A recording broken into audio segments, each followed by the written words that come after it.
Mic செட்காரனா இப்படி இருக்கணும். நல்ல மைக்னா சூப்பரா நல்லா கேக்குது, நல்லா அருமையா இருக்கு, பிளஸ் நல்லா ரசிக்கிறாரு. அது ஒரு பெரிய விஷயம். அல்டிமேட் ஸ்டார் அஜித் குமார் மாதிரியே இருக்காரு.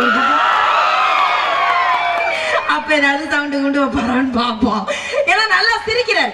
பல இடத்துல மைக் செட்காரர் சிரிக்கவே மாட்டாருங்க, கொண்டு கொலையெடுத்து உட்காந்துருப்பாரு. அன்னைக்கெல்லாம் ஒரு ஊர்ல கும்பகோணத்துல நான் பேசிக்கிட்டு இருக்கேன்னு நீங்க கேட்பீங்கல்ல, நான் சொன்னா வெரி குட், நல்லா தலையாடுறீங்க.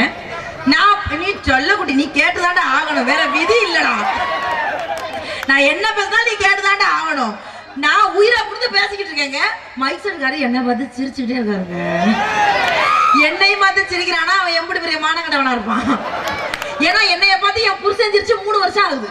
நம்மளே பார்த்து சிரிக்கிறாரேன்னு சந்தோஷம் தாங்காம மைக் செட்கார பார்த்து 3/4 மணி நேரம் பேசினேன்.